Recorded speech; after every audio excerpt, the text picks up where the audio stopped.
The resident bid farewell to Emily VanCamp's Nick Nevin on October 5. HL spoke exclusively with the show's EP about Emily's departure, how Nick was written off, and what's next for Conrad.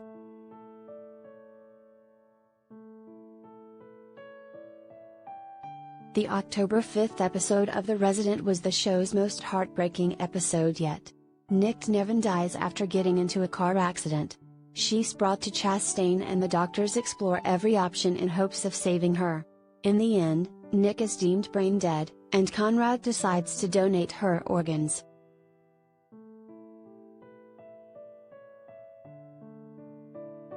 Ahead of Nick's farewell, HollywoodLife spoke exclusively with EP/co-showrunner Peter Elkoff about the decision to kill off Nick, and if any other options were discussed, why Emily VanCamp didn't return for a final episode, and Conrad's search for what caused Nick's accident.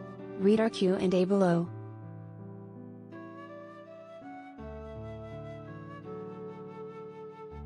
First and foremost, when were you all aware that Emily was not coming back to the show?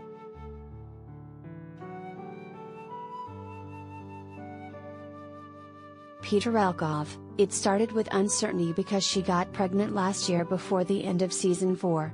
So because we're all capable of arithmetic, we sort of saw when she would be delivering and it was the opening of the season.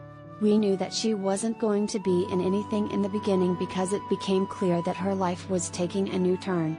We had lots of conversations about it.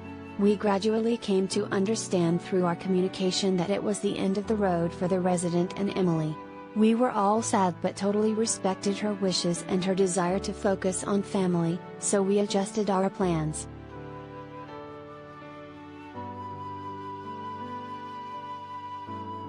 Was there a discussion about keeping her alive?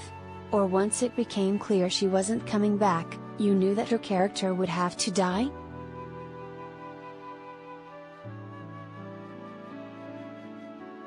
Peter Elkoff, well, yeah. Because the conversations that we had very quickly when we understood that she wasn't coming back at all, it wouldn't make sense from a character standpoint to say that she went to work at another hospital or she moved to Ohio or something. She wouldn't leave Conrad. She wouldn't leave her daughter. She's so connected to Chastain. Why would she go to another hospital? None of it makes sense. I think you don't have the opportunity to make a real emotional impact on the other characters when they off-screen could go visit Nick. The other thing that we realized too was that if Conrad was a divorced dad who had partial custody of his child, that's just sad. But if he is a single father, it's gut-wrenching but also wonderful to watch as he learns how to do this.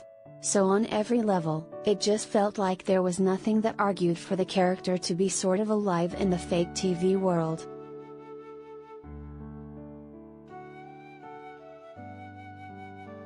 Was there a conversation about Emily coming back for a goodbye episode, or because she was pregnant it just didn't work logistically?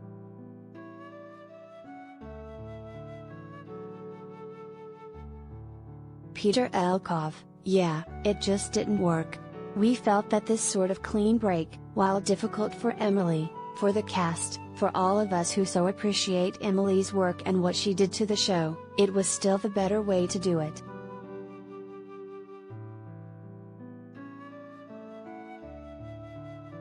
Were there set plans with Nick involved before Emily announced she was leaving?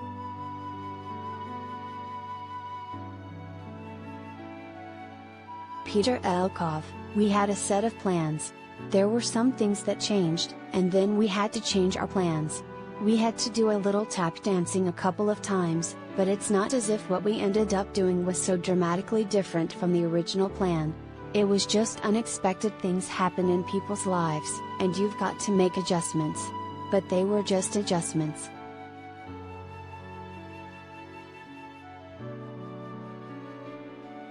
During the episode, Nick gets into a car accident. Conrad is trying to figure what happened and why she crashed. Going forward, is that something Conrad is going to be still searching for answers about, or is that just one of those mysteries when it comes to loss that you just never get?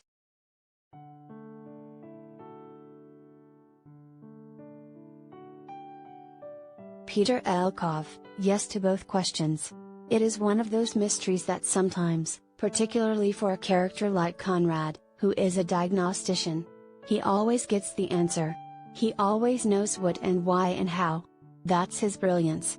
So we thought in the following episode, in episode 504, trying to figure out what happened, how this mysterious accident occurred would be a really interesting thing to do because it's a diagnosis that doesn't change anything in life.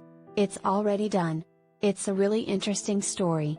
We put him in a position to use his gifts in a way that he never has, with the result that he doesn't ever really experience. And that's, I guess, what I'll say.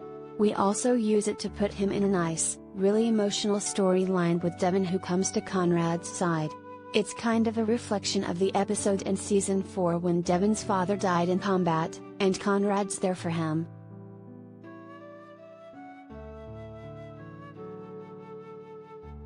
Will there be an answer? Will he get the closure that he needs?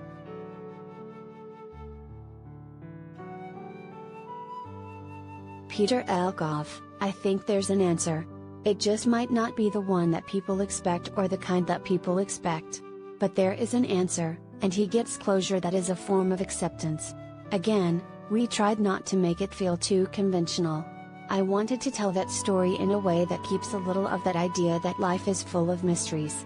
Fate is never something that you can sort of mathematically understand.